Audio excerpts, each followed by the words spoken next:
Bonjour. Aujourd'hui, dans les ailes du Maroc, j'ai le plaisir et le privilège de recevoir une femme qui incarne l'ingénierie responsable, le leadership inclusif et l'engagement citoyen.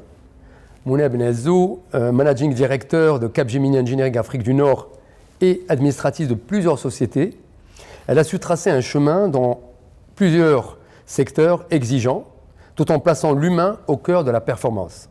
Dirigeante engagée, elle œuvre pour l'éducation des filles, elle en parlera tout à l'heure, en milieu périurbain et rural, ainsi qu'à plus de diversité en milieu professionnel. Donc on voit ces deux combats, et on reviendra aussi sur ce point. Et elle est aussi administrative, parce que même quand on est dans le monde de l'associatif, il nous faut des trésoriers. Donc elle est trésorière d'une banque, de la Banque alimentaire, et elle est aussi membre de la commission diversité.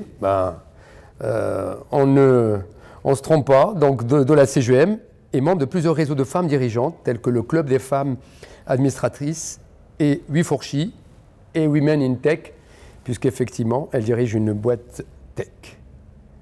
Mouna Benazou, marhaba bik dans les ailes du Maroc. Merci, barakallahu fik. Merci beaucoup pour l'invitation. Merci d'être là. Donc, on va voir avant la dirigeante que tu es aujourd'hui. Il y a eu certainement l'ingénieur, la jeune femme ambitieuse, celle qui rêve et qui ose. Qu'est-ce qui t'a dirigé vers l'ingénierie et la technologie?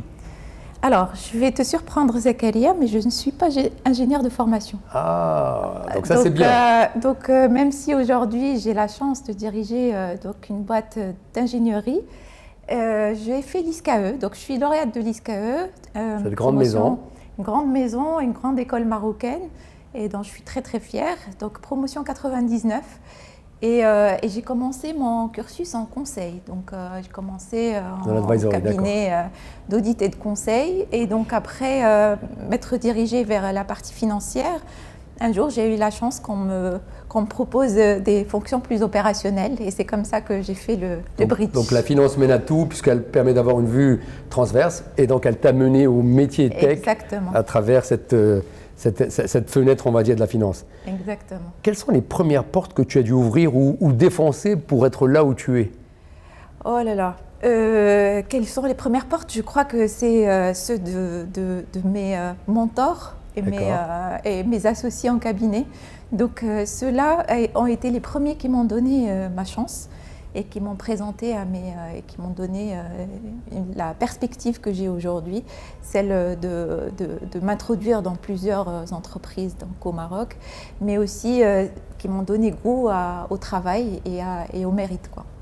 Et donc voilà, pour moi, les premières portes étaient celles-là il fallait asseoir sa crédibilité et puis pouvoir petit à petit démontrer que j'avais ma place. Donc, autour de la table.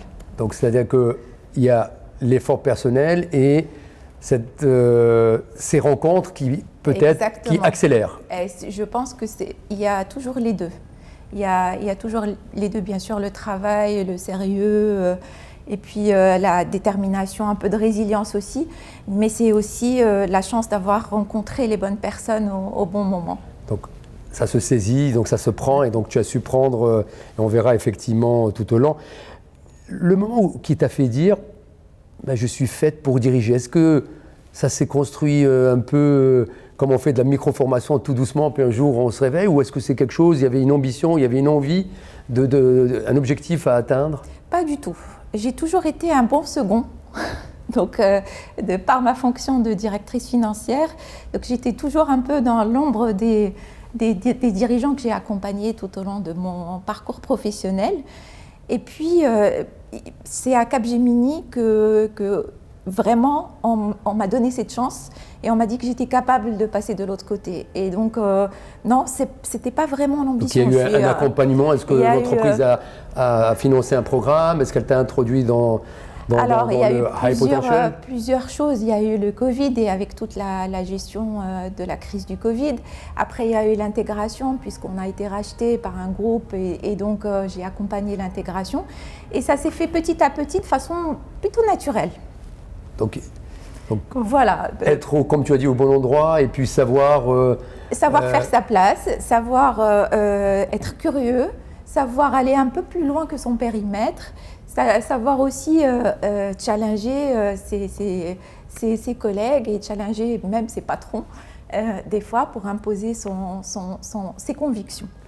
Donc, tu viens de prendre ces nouvelles fonctions, effectivement, tu l'as dit, numéro 2, membre du board, le numéro 1 où effectivement on est au service des autres, parce qu'on pense toujours que les autres sont à nos services, mais tu es au service des autres. Quel cap as-tu fixé depuis ta prise de fonction? Est-ce qu'il y a ce que fixe le groupe, les grandes maisons dont tu es, et il y a ce que toi, quel est le cap que tu as fixé au-delà de ce qu'a fixé le groupe? Alors, pour moi, le plus important dans ce poste-là, c'est d'asseoir la place du Maroc comme centre d'expertise d'ingénierie du futur. Donc pour moi, c'est ça mon cap. Ambition. C'est ça mon cap. Alors aujourd'hui, on est déjà un centre d'expertise et d'excellence. Et pour moi, c'est vraiment continuer sur ce chemin-là que ceux qui étaient avant moi avaient déjà bien imposé et installé. Mais c'est aller au-delà des secteurs conventionnels sur lesquels on est aujourd'hui. On est très présent dans l'automobile, aller au-delà de ça dans l'aéronautique, dans le ferroviaire, dans le life science, sur des secteurs où on ne nous attend pas. Donc tu veux être disruptif et en même temps aller, comme tu as dit, là on ne t'attend pas. Quelle est la place aujourd'hui? Est-ce qu'elle est dans ton cap de ce qu'on appelle aujourd'hui l'innovation verte? Est-ce que c'est des sujets sur lesquels vous travaillez beaucoup? Tout à fait. Le Maroc est un exemple en sustainability dans le groupe. Donc le Maroc est très connu de par déjà la stratégie du royaume et globale et du fait qu'on a des use cases, on a des compétences, on a déjà préparé le chemin pour les entreprises pour pouvoir asseoir cette direction-là. Et puis c'est aussi une question de conviction que les ingénieurs marocains ont cette fibre de sustainability qui permet au Maroc aujourd'hui d'être leader dans le groupe dans ce domaine.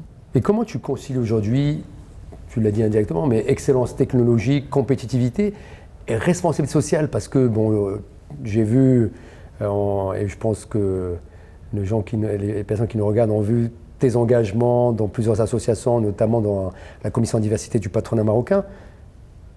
Comment tu concilies? Est-ce que c'est simple? C'est quoi tes tips? Alors, au fait, on a une grande chose au Maroc, c'est que dans les écoles d'ingénieurs, comme dans les écoles de finance, de business, il y a une grande proportion déjà de femmes qui sont... donc la base est là. Et ce qu'il faut travailler, c'est l'après. C'est-à-dire que ce qu'on a remarqué, c'est que au moment de sortir des écoles, donc on a une parité quasi parfaite, donc on est à 50-50, et après il y a une vraie déperdition. Au fur et à mesure que la femme elle construit une famille, elle a des enfants, on avait une déperdition trop importante. Donc là, notre travail, c'était de maintenir ces femmes et de les faire grandir et de les faire parvenir à des postes de management et de top management. Donc aujourd'hui, on est très fiers. Les tips, c'est beaucoup de choses. C'est le flex work, c'est l'égalité salariale parfaite, c'est quelque chose qu'on mesure chaque trimestre. C'est aussi les congés maternité qui n'ont aucun impact sur la carrière. C'est aussi flexibilité au niveau de là où on travaille, mais aussi des horaires. C'est beaucoup de choses. Donc, et dans cette flexibilité, parce que c'est quelque chose où on dit, on l'entend souvent, c'est très compliqué de gérer les gens à distance, les Marocains, si on n'est pas derrière eux, sauf quand on est dans les métiers de développement où c'est clair. Est-ce qu'on arrive à promouvoir le télétravail pour tous, ou est-ce que c'est encore quelque chose dans votre maison qui est réservé à certains métiers? Alors, je pense que c'est une question d'engagement et de confiance. La productivité n'a jamais été aussi élevée que quand les gens ont commencé à travailler de chez eux. Donc le plus important, c'est l'objectif. Le plus important, c'est d'être là quand le client est là et de pouvoir satisfaire à sa tâche ou à son poste ou aux interactions qu'on doit avoir. Non, et ça a fait des preuves. Et pourtant, on a une moyenne d'âge très, très faible. On est à 28 ans de moyenne d'âge sur 4000 collaborateurs. Donc c'est très jeune. Mais pourtant, ils nous ont démontré que quand on leur fait confiance, ça marche. Par contre, on a des rituels sur lesquels on ne déroge pas. On a des rituels de stand-up meeting chaque jour. Ils reviennent au bureau en équipe, donc chaque 2 semaines. Il y a des rituels et des choses qu'on suit pour garder pouvoir l'esprit du corps et garder exactement l'esprit d'équipe, l'esprit de lien, pour aussi faire des choses qu'on peut pas faire. C'est structuré, c'est hyper structuré. Tout est une question de travail, rien ne vient par hasard. Et garder ce qui fait le ciment pour maintenir la productivité. Exactement. Donc tu viens de le dire, effectivement, un engagement fort pour que la femme dans ton entreprise puisse être accompagnée, que le fait d'être maman, responsable de famille ne la pénalise pas. Tu es membre, effectivement, on l'a vu, de We4She, de l'association donc, des femmes tech. Qu'est-ce qui t'a poussé à intégrer ces associations? Qu'est-ce que ça t'apporte? Et est-ce qu'on trouve le temps parce que souvent, c'est ce que disent beaucoup de dirigeants, j'ai pas le temps, je ferai de l'associatif quand je serai à la retraite, quand je serai en vacances. Non, je pense que c'est pas la bonne approche parce que ça sera trop tard pour pouvoir changer un peu les choses. On change un peu les choses. Je suis convaincue qu'on peut changer les choses que de l'intérieur. Et donc, non, bien sûr, il faut être entouré de la bonne équipe et que ça ne nuise pas à l'entreprise, ça c'est clair et ça c'est la base. Mais on trouve toujours le temps quand c'est quelque chose d'important pour nous. Donc, effectivement, ça prend du temps, mais c'est pour la bonne cause et puis ça fait avancer les choses. Quelque chose de très important, je veux savoir, est-ce que tu le partages? Très souvent, quand on rentre dans ce type d'association, on rentre toujours pour apporter et on prend plus que ce qu'on a donné, que ce soit personnel ou professionnel, parce que quand je vois les associations où tu es, quelque part, c'est matriciel avec ton métier. Est-ce que ce n'est pas une façon de dire, égoïstement, je rentre dans une association pour grandir et faire grandir? Alors, au fait, le fil conducteur, c'est pour rendre ce qu'on m'a donné. Un give back. Un give back. Pour moi, j'ai fait, comme je l'ai mentionné au début, j'ai fait une école marocaine. Je crois en l'ascenseur social. Je suis convaincue qu'on peut y arriver par le biais de l'école et par le biais de l'éducation. Et donc, mon but, quand je rentre dans n'importe quelle association, c'est de rendre un peu de la chance que j'ai eue et ce qui m'a été donné. Donc, la banque alimentaire. Et j'ai toujours commencé par le bas. Alors, à la banque alimentaire, j'ai commencé comme volontaire. Et je continue à être volontaire, donc à participer à tout ce qui est toucher aller sur le terrain, voir les bénéficiaires. Enfin, ce qui m'importe, c'est l'impact. Ce qui m'importe, c'est pas le réseau. Le réseau est très important. Il est important. Ça fait partie du travail associatif, de lier des liens, de pouvoir aussi faire des rencontres et peut-être recevoir quelque chose. Quel est le rôle aujourd'hui, pour toi, des réseaux féminins dans l'accélération du leadership féminin? Est-ce que ça contribue, parce que tout le monde ne rentre pas au même étage dans une association, il y a des gens qui démarrent jeunes pousses, d'autres qui sont affirmés. Qu'est-ce que ça apporte? Alors, je pense que la première des choses que ça apporte, c'est de pouvoir influencer. D'accord. Influencer le changement. Influencer le changement petit à petit en semant des graines et en les faisant grandir. Et plus on est nombreuses, plus on arrivera à avoir une influence sur les lois, sur la gouvernance des entreprises, sur ce genre de choses. Donc, pour moi, le premier impact, c'est celui-là. Qu'est-ce qu'aujourd'hui, je vais parler de We4She, je vais parler de Women in Tech, qui agit aujourd'hui pour visibiliser et propulser les femmes dirigeantes.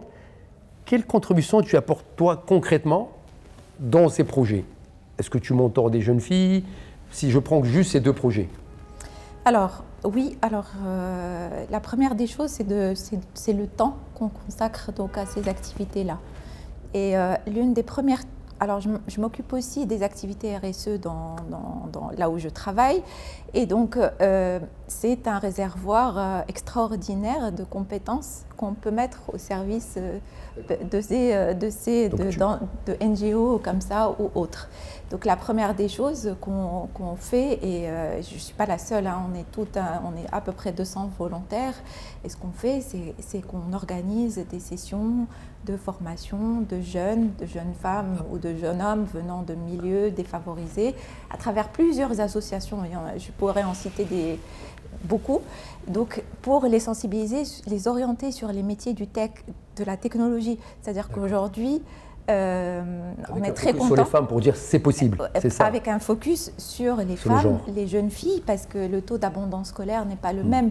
70% dans le monde rural. Exactement. Et donc l'objectif, c'est vraiment de pouvoir leur dire que c'est possible pour eux. Et la plus grande satisfaction, c'est quand à la fin de l'année scolaire, au début, tout le monde voulait être policier ou voulait être infirmière. À la fin, il y en a beaucoup qui veulent devenir ingénieurs. Et on le fait par exemple avec une association où, à travers du sport, où c'est quoi la gravité, c'est quoi la vitesse, c'est quoi la force. Et en jouant au basket, les jeunes apprennent beaucoup de concepts sur les STEM, etc.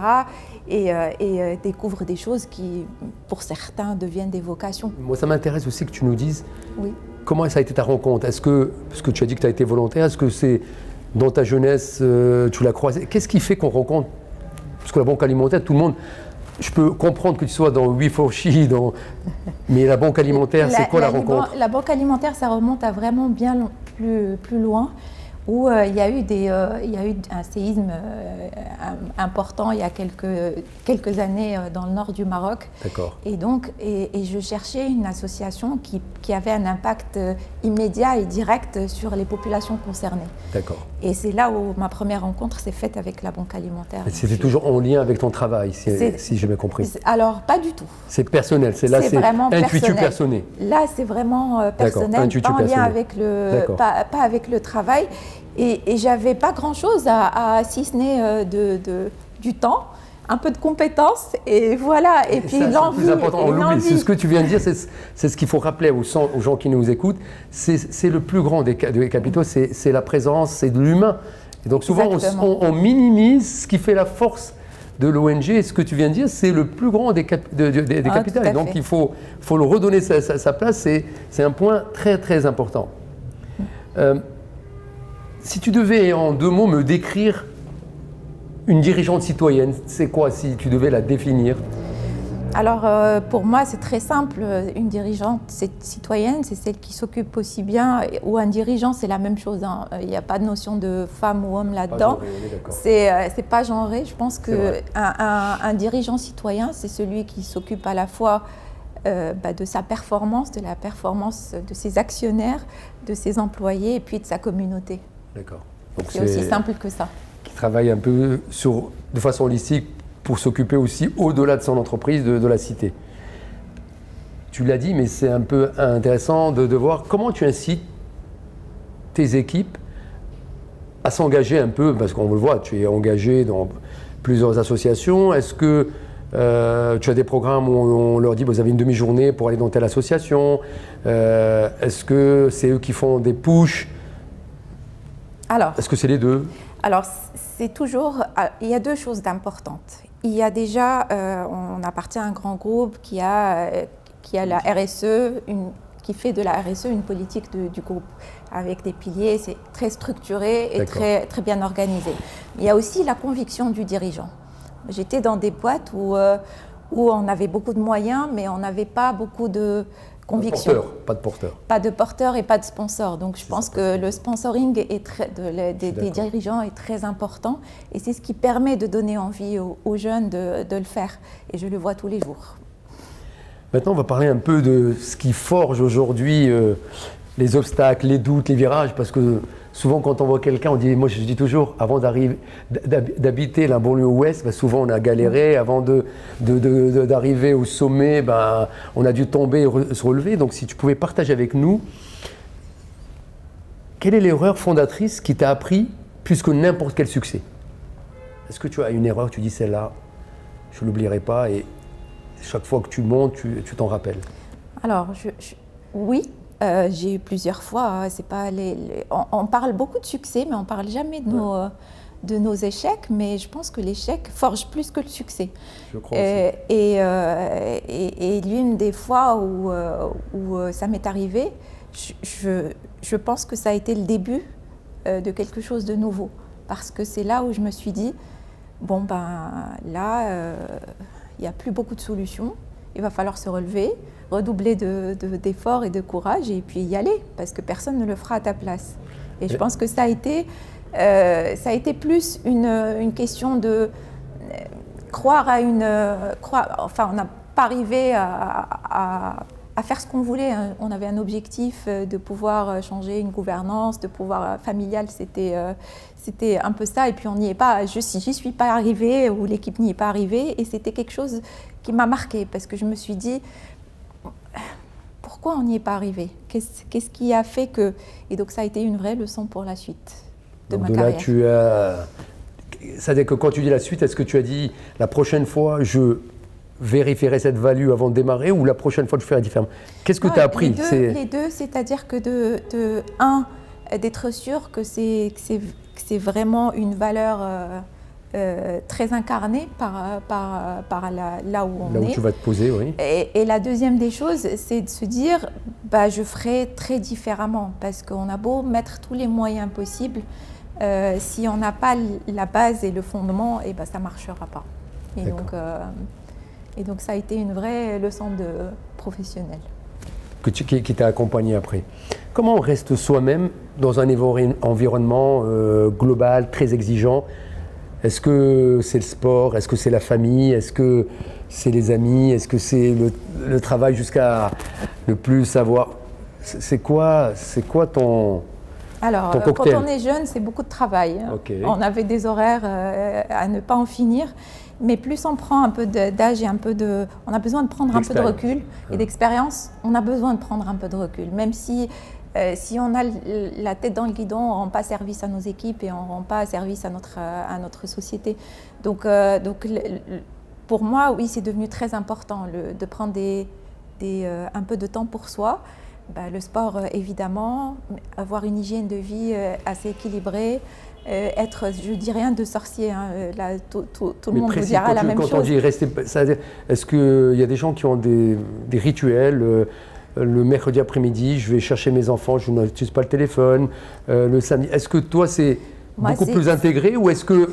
Je vais vous étonner, jusqu'à il n'y a pas longtemps, c'était sortir mon chien après une journée de travail, faire une promenade avec mon chien. Je trouve que c'est magnifique. Et ça permet une vraie coupure entre... Il s'appelle comment votre chien, comme ça il va nous entendre? Moustache. Ouais, il a un joli nom en plus, Moustache. Je l'ai perdu il y a quelques semaines, enfin il y a un peu plus que quelques semaines. Mais ça vraiment pour le coup, ça oui, ça permet de s'aérer. Des moments de qualité avec son enfant au-delà des contraintes de fais ci ou fais ça, et vraiment des moments de qualité, on peut échanger. Donc pour moi, ça c'est des sources vraiment de renouvellement quotidien. Donc garder le pied et garder les petits plaisirs. C'est ça. Ben oui, c'est vrai. Hein. On va parler maintenant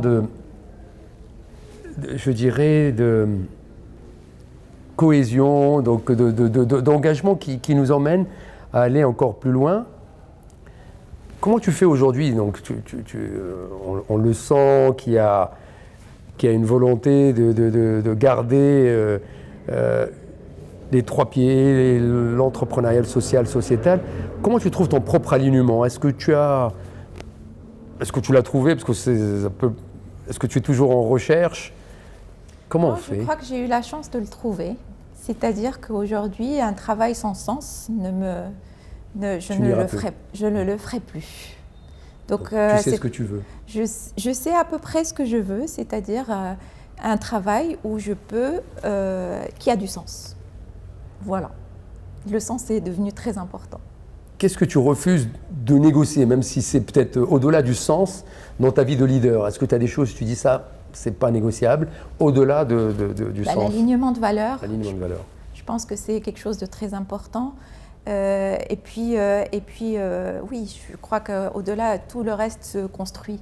Donc ça, c'est quelque chose qui est important. Quelle place tu donnes parce qu'on le voit, on dit toujours les grands patrons, c'est qu'est-ce qu'il reste après eux?